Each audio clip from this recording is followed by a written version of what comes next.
back to the channel, you guys. Today I'm coming to you with a double film review in regards to two films that premiered this past weekend and share a lot of similarities in context. What context am I talking about? Well, as I just said, both of them premiered on the same weekend. They both are also directorial debuts by the creators behind the films. One is a horror film and one is a thriller film, and so in my opinion, they work kind of in the same lane to a certain extent. And both of them have commentary on intimate partner violence that women deal with today. What two films am I talking about? Well, the first one is Obsession, and the second one is God Is. So let's go ahead and get into that discussion.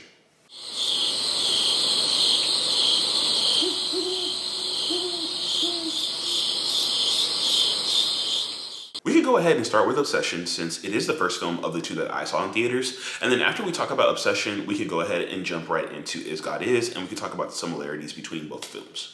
Obsession is a film that is directed by Curry Barker. It is written by Curry Barker. The production company is Capstone Pictures and Blumhouse. It is produced by Jason Blum himself. The cinematography is done by Taylor Clemens, and it stars Michael Johnson as Bear, Indy Navarrete as Nikki, Cooper Tomlinson as Ian, and Megan Lawless as Sarah. Obsession is a film that I found to be very luring, which makes sense given that the stated inspirations for this film are also films that I found very luring. What films are we talking about? Well, we're talking about The Monkey's Paw, we're talking about Pearl, we're talking about Hereditary, and we're talking about Get Out. So, the film follows the dynamics that play out between a group of four coworkers turned friends, two men, Bear and Ian, played by Michael Johnston and Cooper Tomlinson, and two women, Nikki and Sarah, played by Indy Navarrete and Megan Lawless, when Bear, who struggles to express his romantic feelings for Nikki, decides to utilize a spiritual tool called the One Wish Willow, which grants anyone who opens the packaging and breaks the willow twig their one true wish. And for Bear, his one true wish is that Nikki loves him more than she loves anyone else in the world. So what are my main takeaways from Obsession? Well, Obsession deals with your typical horror subject matter, i.e. demonic MacGuffins, but it more so utilizes such a cliche to allow for a story pertaining to subject matter surrounding how men rob women of their agency when it comes to their romantic dynamics to play out in front of the viewer. In our world, under the patriarchy, men are given more privilege and oppression when it comes to how they engage with women, specifically when it comes to dating and relationships. Which usually means men get to be unwieldily selfish when pursuing women to the point of overlooking the woman's wants in minute and slightly inconsiderate ways, but also in very grand and severely detrimental ways. One of the most common formats in the wild of this occurrence is through the male archetype of the nice guy. You know, the guy who seems nice and polite and mannered on the surface, but under the surface lies a more unfavorable person with some messed up mental pathways that stem from the idea that his reward in life from being a man who is nice and polite and mannered is to have you, a woman, be exactly what he wants you to be, which is the character of Bear in this film. Now, Bear seems nice. He looks clean. He's very handsome. He's well-spoken. He has friends. He has a job. He has his own house. He's slightly charismatic. But in reality, Bear is a person who can't properly communicate his feelings at all. He also can't allow himself to actually consider the wants of the women in his life, leading him to seek out the most overpowering tool ever to force the woman in his sight, Nikki, to bend to his will and fall to her knees for him. But just as many nice guys in our real world do, Bear doesn't realize that the route he's taken to achieve the woman he wants is more so of a blunt strangle than a gentle caress. And in this case, it's the worst strangle imaginable. What am I referring to? Well, I'm referring to the One Wish Willow. Now, the One Wish Willow Bear finds in a store when he's going to get a crystal necklace for Nikki because I can't remember if it was her birthday or something. I can't remember the real reason. She either lost the stone or something happened and she needed a replacement, or I think it was her birthday upcoming, something like that. But he goes to this holistic, spiritual artifact store to find such a stone for Nikki, and while he's there, he sees on the shelf that they have this box of One Wish Willows, which he takes one and buys one. He asks if it actually works, and they're like, yeah, it does work. And the instructions on the willow basically are that you open the willow and it makes noise, and then while it's making noise, you break it, and once you break it, you need to make your wish, and then your wish comes true. And the effects of the willow aren't really known to Bear at the time, but we know as the audience is that basically the intention behind your wish is really what comes true, not just like what you say alone. And the person at the behest of Bear's wish is Nikki, who already is very open to the idea that Bear likes her because it's like obvious to a certain extent. And she offers him the ability to confess his feelings to her after he drives her home one night. And Bear doesn't take that opportunity at all. Instead, he decides to go ahead and just make this wish, even though at the time he doesn't really understand that this is like a real thing and it's actually going to work. But in the same moment, like she just gave you the opportunity to express your feelings, and you just don't do it because you're kind of a coward, or not even kind of coward, like he's a full-blown coward. And the split second that the wish is made, Nikki immediately becomes overwhelming with her adoration for Bear, and her ambition in regards to him grows exponentially in a very tainted manner, leading her to pressure Bear for her to sleep at his house, to act weird in his bed and then start screaming randomly, make a shrine out of his dead cat, claim that she was on drugs and that her dad's sick, so that's why she's acting out, to try to keep Bear in her good graces. Then they have like a good few weeks of romance, because at that point Bear was like, oh, like your dad's sick, so like, oh, I guess like that's explainable. If you act normal, then I could just act normal too, even though he does know that he just made that wish. And she just immediately started acting out, but he doesn't really care, because all Bear cares about is like what he gets out of the situation and not like what actually is occurring in front of him. So they go like these few weeks of having like a really good romance, we presume. And then Ian, who is his friend, who has been a little bit distant because Bear has been spending all his time with Nikki, informs Bear that Nikki's dad is not in fact sick at all. And then like we're like, how does Ian know this? Well, we come to find out that Ian and Nikki have like an on and off relationship. So obviously like Ian knows more about Nikki's life than Bear has ever known. And Bear never knew that Ian and Nikki were messing around like that. So he had no context of what was actually going on there either. And so then Bear, when he gets this information from Ian, he confronts Nikki while they're on a date, like, hey, is your dad actually sick? And Nikki lashes out in this restaurant and she starts screaming, and she's trying to get him to like back down, basically on like trying to confront her and break them up. And Bear does back down in regards to that. And things get like weirder from this point on, to the point where like in the next morning he comes out and like she apologizes and he's like, everything's totally fine, you apologize, like I could look over this. And then he like turns around and looks at the front door, and the front door is completely taped shut, covered in so much duct tape. I don't even know how she got all that duct tape. I don't even know if that all that duct tape was in the house, or she like ran out and went and bought it and came back. Don't know what was going on there, but his whole front of his house was covered in duct tape to the most part. And then he leaves and he goes to work, and while he's at work, he's eating the sandwich that Nikki made for him. And when he bites into it, he realizes that something's wrong here. When he looks at it, it's not regular sandwich meat. It's the meat of his dead cat, who he already told Nikki not to take out of the trash or the dirt and make a shrine about. But at this point, she's already made like a sandwich. So she definitely did that again, and she chopped up the cat and put it on a sandwich for him.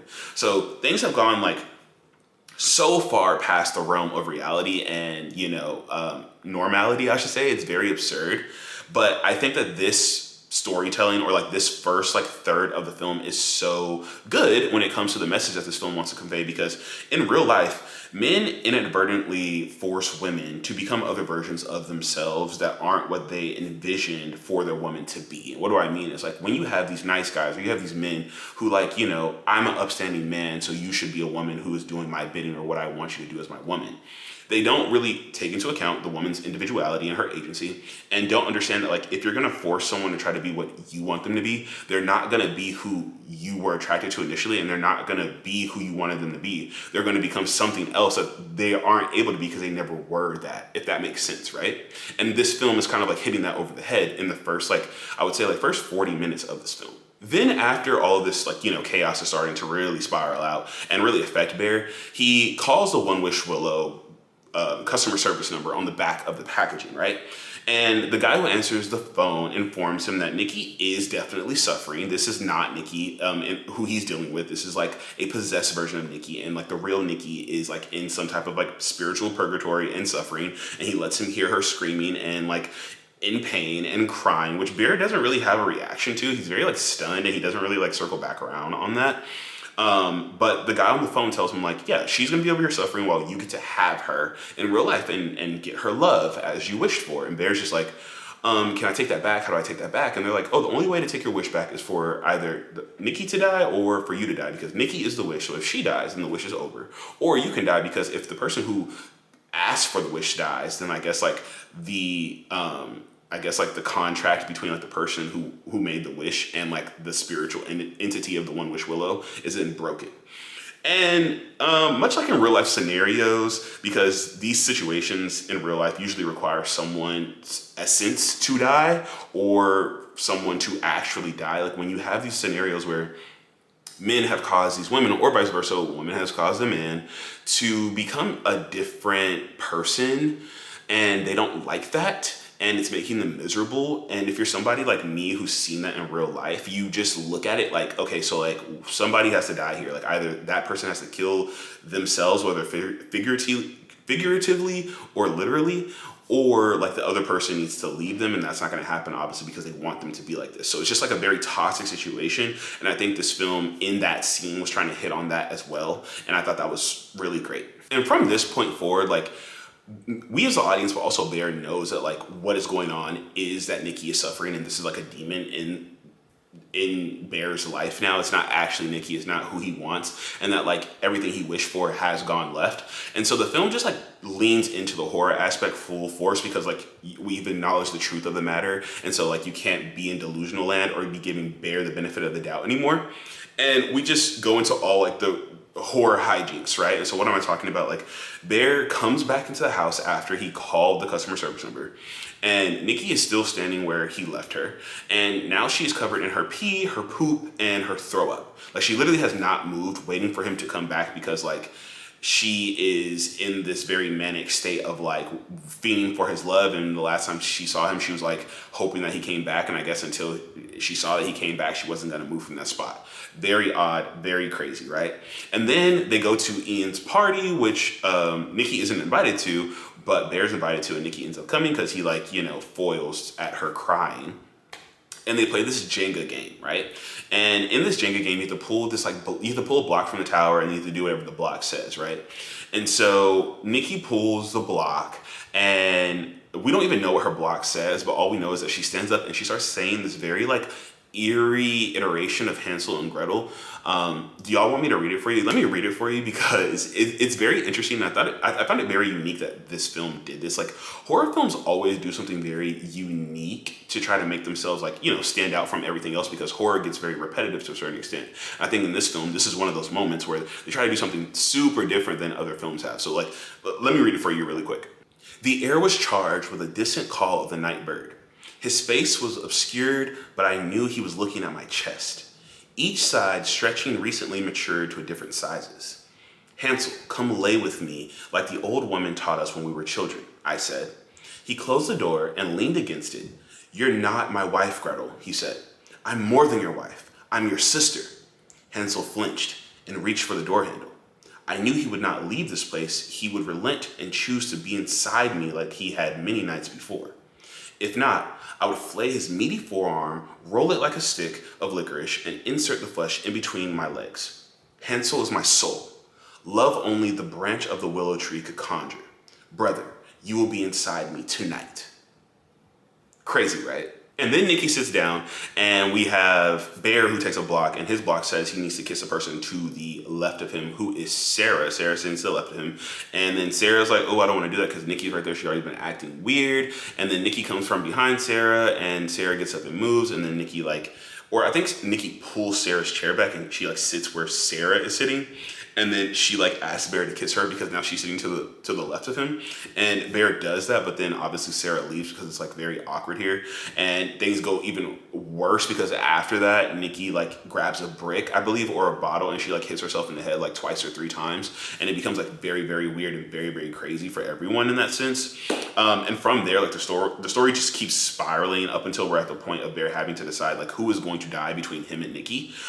Because this comes off the heels of Nikki asking Bear to kill her in the possessed Nikki sleep, where the true Nikki's conscience can come through because possessed Nikki is weak when she's asleep.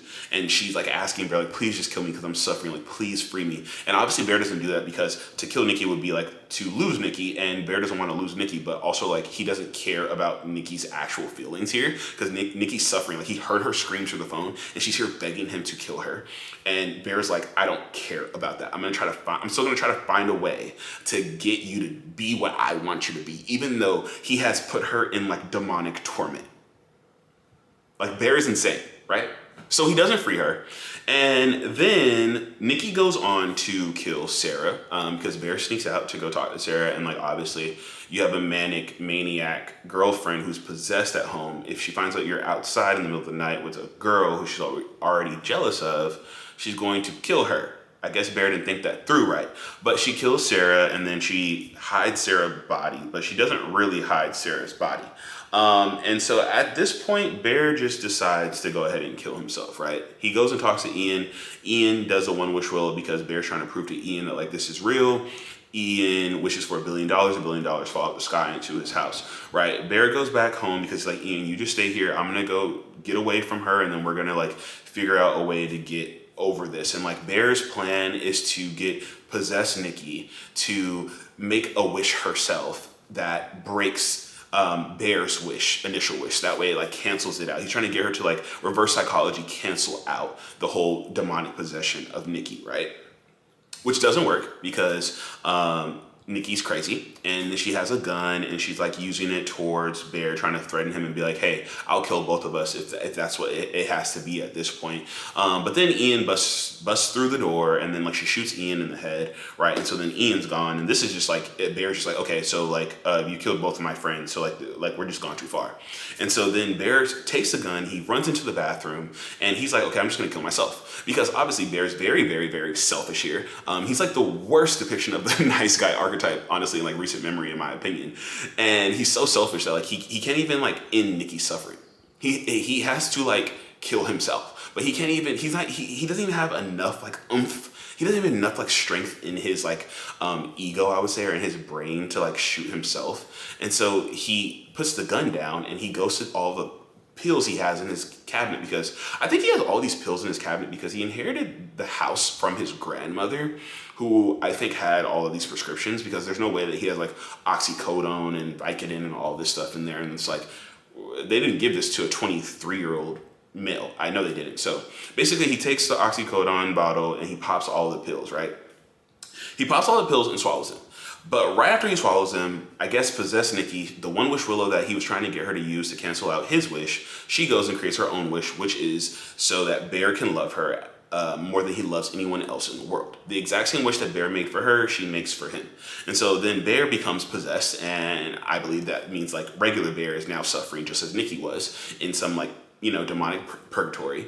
And possessed Bear comes out, and they unify, both possessed people in the situation, but not before Bear starts to overdose. And so Bear starts to overdose, and possessed Nikki is like crying with like, possessed Bear in her arms, and he's dying. Once he dies, obviously, if the person who makes the wish dies, the wish dies, right? So when possessed Bear dies, real Bear dies. And if real Bear dies, then the wish over Nikki that causes her to be possessed goes away.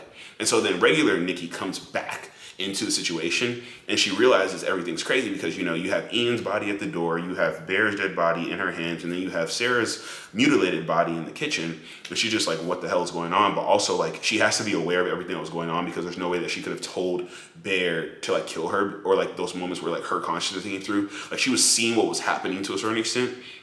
And so she's just like now left to pick up the pieces here, right? This is just like the pure like hardest hit of the nail in the coffin in regards to the messaging surrounding like the nice guy archetype, and how the nice guys in the real world rob women of their agency and totality, which is true. It rings true. Anybody who watches this film and understands like the dynamic of relationships that we're talking about here, that the film is talking about, that I'm talking about, will watch this film and understand at the same time that this film understood the messaging that it was trying to convey and hit it right out the park. What are my points of contention with this film? I don't really have any points of contention with this film. I honestly don't have any notes for this film, in my opinion. I could nitpick if I wanted to, but like I don't think any of my nitpicks would even be like, they wouldn't even sound like conscious nitpicks. It would just be me like literally trying to nitpick. So I'm not gonna do that. When it comes to the technicality of the film, I do have a few thoughts. I thought the film was shot very well. I do know that this film is like very low budget. Allegedly, the budget was like barely $1 million. It was like a little bit under $1 million. So obviously they didn't have a lot of money to work with here. Now people aren't getting paid crazy here, but they're getting paid now because the film is doing very well.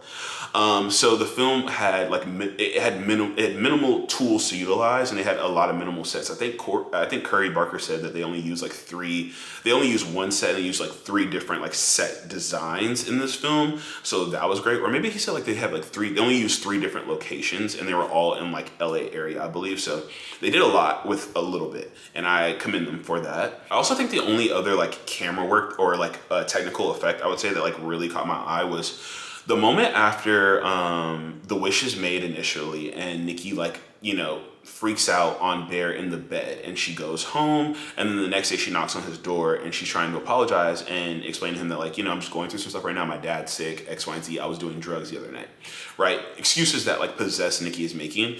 But when Bear opens the door when she's there, and she's like in this pretty dress, she's like in the darkness of the like doorway, like of the porch of his doorway, and so the light from inside his house is like gleaming just enough to like hit like right under her neck, but the darkness is above her neck and over her head, and then her eyes are gleaming, like the pits of her eyes are gleaming, and at first sight you would think it's just like the reflection coming from inside his house bouncing off of her dark brown eyes, but at the same time it kind of looks like you're looking at like a pit of fire in her eyes, and like looking at like something like sinister.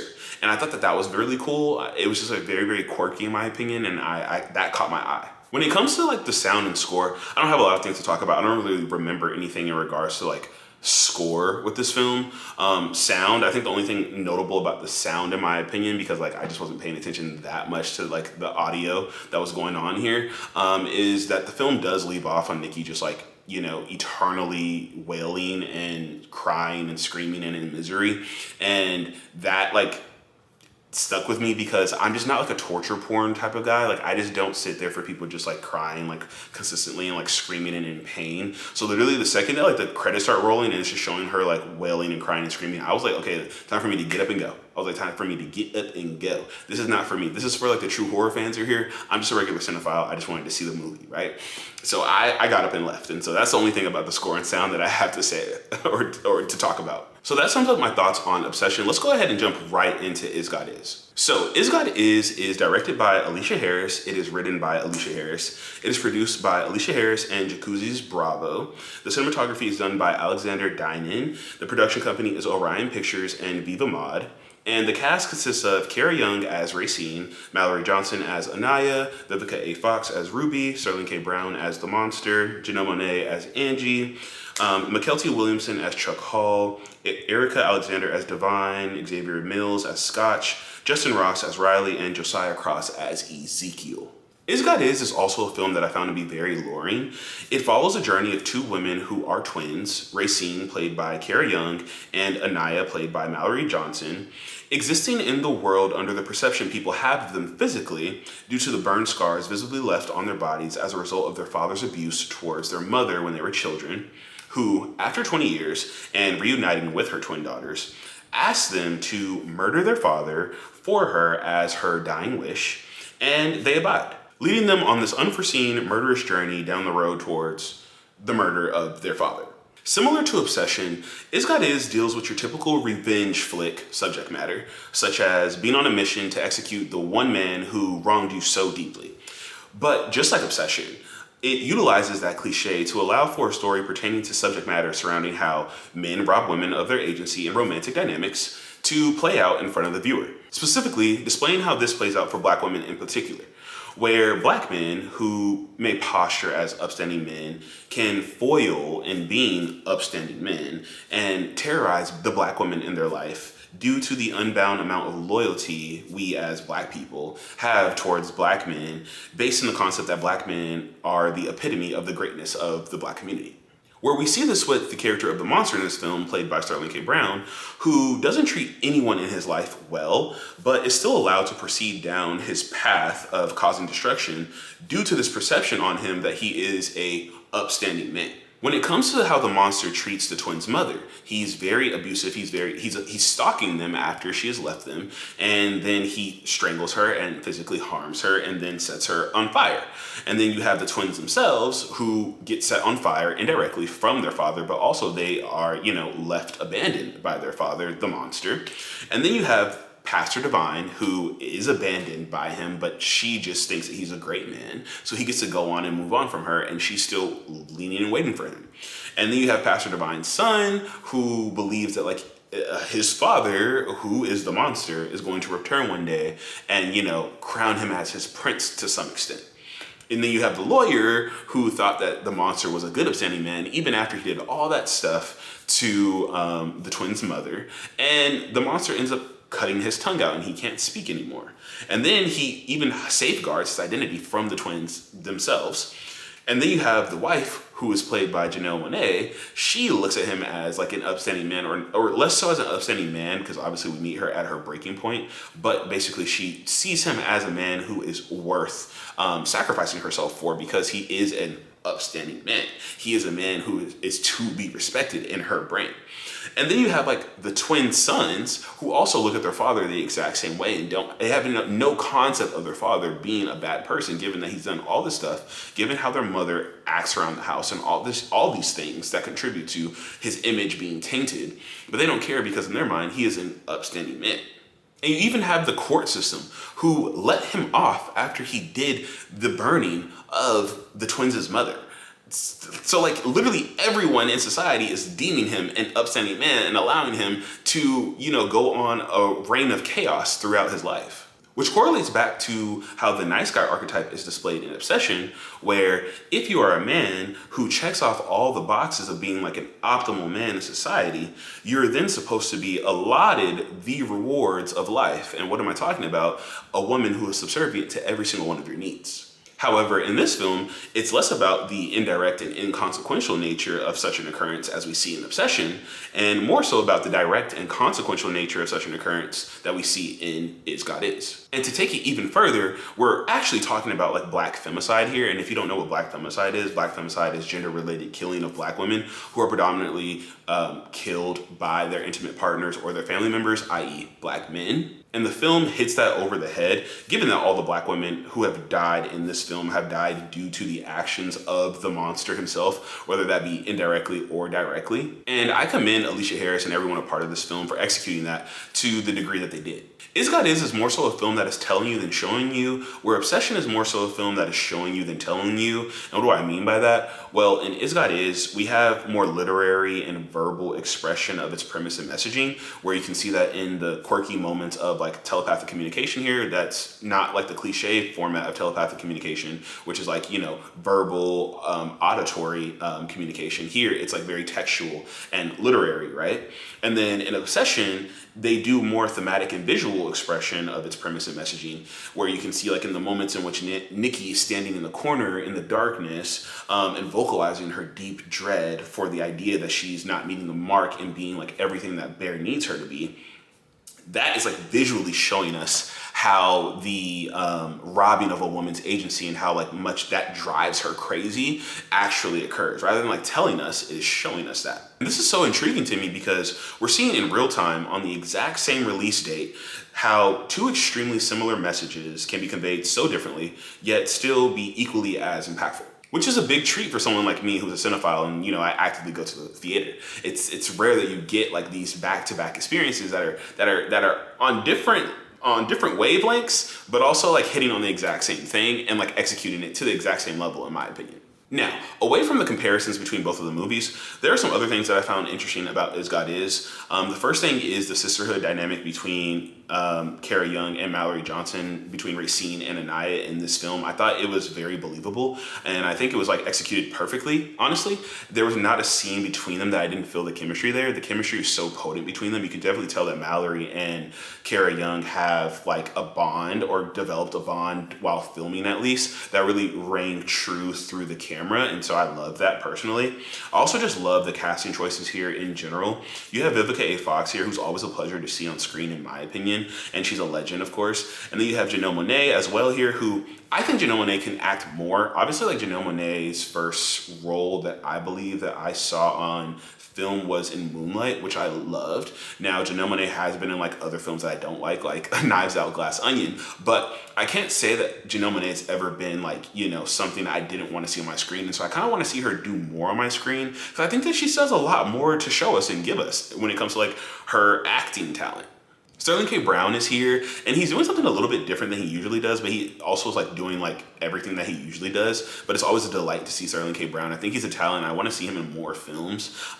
He's always trying to be in like more like, you know, directorial debuts or more like newer black films, and so I commend him for that. But I also just want him to be able to be like the lead character in a film for once. I don't think Sterling K. Brown has been like the lead character in a film. Am I correct? Like, I'm trying to think, like every time I could think of Sterling K. Brown roles, they're all supporting roles. And it's like, maybe that's his lane, but that doesn't need to be his lane. Like, if he can be a lead character on television, he can be a lead character in film. We just need to find somebody who's willing to take on that task and actually give him like a good script, right? So let's all band together and do that for him. You also have McKelty Williamson here, who, if you're like me, or if you're black, or if you're just somebody who's in tune with like, you know, black film, you will recognize him as Uncle George in ATL, who, you know, I thought did great in that film. And I think like that's a staple of my childhood. So it's always great to see him back on screen. And as well as we have Justin Ross here as well. I think Justin Ross is probably the last other casting choice here that I thought was very interesting, because I've seen Justin Ross on social media a lot. And so like, if you've seen Justin Ross on social media, he's obviously a gay person, and he's very like, you know, open about his queerness and who he is as a gay man. And when he coming into this film, he's not really playing a gay character. And I think there's been a little bit of chatter online in regards to the character of Riley and whether Riley was gay or not. Obviously, you have these scenes where Riley is like denying being like in the room for the striptease and objectifying the women and things like that. And that could be read as like he's gay and like he's just not attracted to women. He's uncomfortable being around women. But I also think that it kind of could just be read as like he's just like the corny, like nerdy little brother. And I think that's like what the film was trying to get across here. So what are my main points of contention with this film? Now, I didn't have any notes for Obsession. However, I do have one note for Is God Is. And that one note is that basically the final 20 minutes of this film takes a steep nosedive in terms of like conciseness in the storytelling, in my opinion. When we get to the last 20 minutes of this film, the monster, played by Sterling K. Brown, is not delivering as a character as he did the first, like, you know, 2 acts of the film, because now he's stepping out of this like enigma presence and actually being like a physical presence in the film. Like, we're actually now seeing his face. And I feel like the second we saw his face and the second that got revealed and Sterling K. Brown actually was like fully acting on screen, the film just didn't know what to do with him anymore. Because I think like the film was very comfortable with dealing with the monster as an enigma, as this like spiritual dark force, and like that's what it was operating in and doing so well for a good like, you know, hour and 30 minutes. And then you get to these final 20 minutes and it just all falls apart. To continue on with my point in that sense, we get a glimmer of what truly is of value to the monster, because I think like when you go the first 90 minutes of this film and like they're talking about the monster in all these either like grand ways and these delusionally grand ways, but then also you're seeing all these very horrific ways in which he is perceived and what he has done to people and what he has caused on people's lives, right? You want to like understand the monster at this point. We've gotten so many other perspectives of the monster.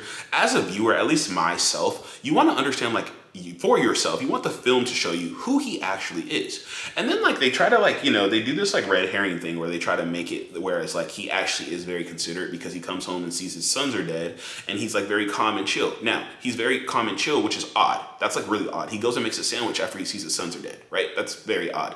But Anaya, who is trying to like mask that Racine is knocked out under the table, you know, entertains this and has this conversation with the monster. And he's talking very nice and soft and calmly and very like, oh my gosh, and very soft and innocent to a certain extent, trying to like, you know, take Anaya's guard down to a certain extent, and it works. And he starts like pitching her all this talk about legacy and like, I should be mad at you, but like you're pregnant with my grandchild and like I care about my children and my legacy, so I'm not gonna harm you. But then he snaps out of it and he slaps her, right? Because he's like, yeah, duh, I don't care about all of that, because he's a monster. Obviously, he literally burned your mom alive in a tub in front of you and your sister when y'all were like 4 years old. Like, he's not a good person. And he also like minorly talks about how much hope he had for his sons, because like he snaps out of that whole like legacy conversation to be like, you killed my son. And he was like, my son was on the way to like doing this. And I think he was talking about Scotch in that sentence. It was like literally a sentence that he had in regards to like his reasoning for like never being able to like, forgive Anaya for whatever they've done in trying to like get to him. And he like, I think he mentions his son, but he doesn't say which son. I don't believe he says which son. And that kind of confused me a little bit as well, because I wanted to understand like what his dynamic with his sons were. Cause I really want to understand the psyche behind his sons as well. Whereas like, I think he was talking about Scotch, who seems like more athletic, and I think he was talking about his son was about to go do great things, like be an athlete in school and university and do great things. But I'm also like, Riley definitely is a smarter twin of the two. No, like, do you not believe that? I believe that. I believe that Riley is definitely like the more academic twin of the two. But at the same time, I don't want to say that's weird, because in the Black community, Black men, they do prize the athlete child more than they do the academic child. If you're going to go and get a full ride scholarship for playing football, a Black man is usually going to clap for you 10 times harder than they will the sibling or the youth in the house who is just going to school for academia. Which brings us around to his other child, who's not even doing any of those, but he has never acknowledged Ezekiel's existence at all. And I think this was another fault in the final 20 minutes in terms of like storytelling. Ezekiel, like we see Ezekiel back in like the construction site where they left him, and then he just never comes back around. And I was thinking that Ezekiel was gonna come around and help them. Like, I was in my head when we got to those final 20 minutes, when we got to the dinner table, I thought the monster was going to, trick Anaya and then like really start hurting her and trying to kill her and almost kill her. And then Racine was going to jump in and they were going to both fight the monster. It was going to be like this action sequence. And he was going to get the best of both of them. And then you're going to have Ezekiel come in and there was going to be either like some talk, or he was going to actually protect them and aid them in killing the monster, or the monster would kill Ezekiel as well. And then that would be the distraction that they need to kill the monster. Like, it would be something like that, where you bring Ezekiel's story full circle, but he never came back into the fold. And I thought that was a little odd from a storytelling perspective, in my opinion, but maybe that's just a nitpick on my part. And I say that's odd because I felt like everything surrounding the monster, as I just said, like just fell apart in those final 20 minutes, i.e. Racine, who is the person who set us on this mission. Racine is the one who wants to get revenge on her father, and she is gone for the half of the last 20 minutes. That first 20 minutes, she's under the table, she's out of the picture. It's just the monster and Anaya who are going back and forth, and she's not there. So you have Racine, who's not even in the picture, remotely in the picture anymore. She hasn't been for like 10 minutes. She's been gone. And then she like jumps back in randomly when like the monster's about to attack Anaya. And she like aids her in beating him up, and they beat him down, and they fight all the way through the house, and they get to the bathroom and they light him on fire in the bathtub. And then it's just like very, very like a moment that took me completely out of the film, y'all.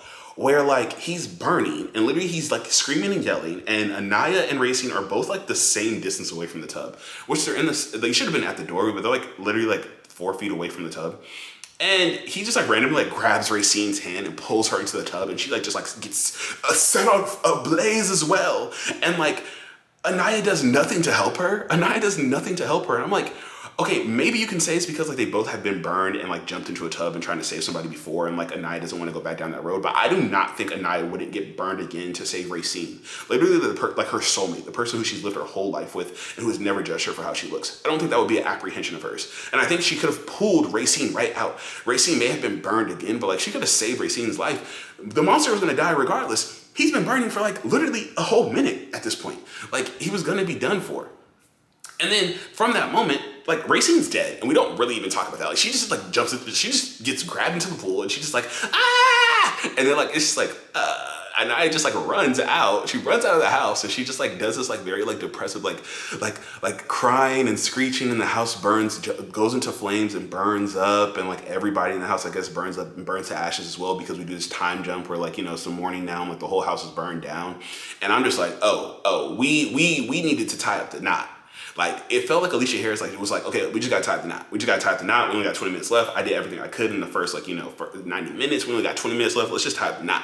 That's what it felt like. It felt rushed. in my opinion. And to end the whole story off, we end with like this like time jump into the future where Anaya is now a mother. She's had her baby girl.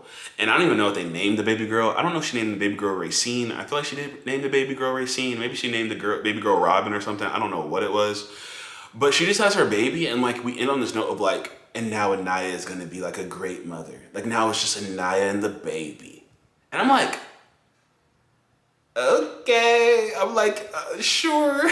I'm like, if that's what Aleshea wants, I guess that's what we're here for. But I just was not satisfied with the ending of this film at all. I felt like the last 20 minutes of this film, like kind of like, it bummed me out. It bummed me out a lot, but not enough for me to feel bad about the film, about everything that happened prior to the last 20 minutes. But the last 20 minutes definitely like bummed me out a good like 10%. So that's why I did have a little bit more of a better experience with Obsession than this, because with Obsession, I didn't get bummed out at all in any way. I think Obsession like kept up its momentum the whole way through, and there wasn't like a real dip in regards to the momentum of Obsession. And I feel here, like at the end, like we just like kind of like went off the cliff, and we just like dived into the ocean. And you know, if you are somebody who, you know, came up quick, you came up quick and it didn't affect you. But if you're somebody like me who, once you hit the water, you just kept sinking down, and eventually, like, you know, you got pulled up by some wave or something like that. And when you came up, you had too much of an aggressive fight to get back up, and you're just like, that experience I'm just not gonna feel good with. Technical thoughts about this film. So I don't really have a lot of technical thoughts in regards to this film. I think the one contrast about this film, technically, that I liked was that it's very bright. This film is very, very bright. There's a lot of brightness and vibrant things going on in this film. It's a big daytime film. It's a lot of like shots of like just like the clear skies and like the sun is blazing and things like that. And it's a lot of like whites and beiges and yellows and a lot of like fairer like hue colors, I would say, a lot of tans and things like that, which makes sense given that, like, you know, you're dealing with like dark skinned actors. Like everybody in this film is dark skinned for the most part. I think there's only like 2 light skinned characters in this film.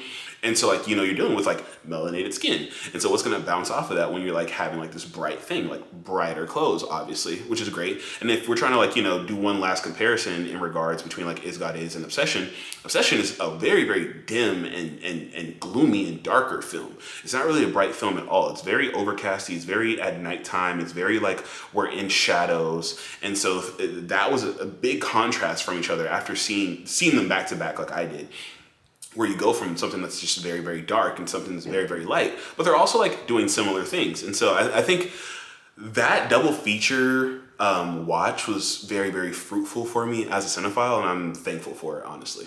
If I was to rate these films, I don't want to rate them, honestly, but I do want to say that, like, I think I would give like Obsession like a 0.5 more than I would Is God Is. I think I would give Is God Is like a 3.5 out of 5, and I would give like Obsession like a 4 out of 5, only because, like I just said, like I have no qualms really with Obsession, but I do have one qualm with Is God Is. So I think I would give Obsession a little bit more, but I still would tell anyone that they're both good quality watches of the same magnitude, and you should watch both of them.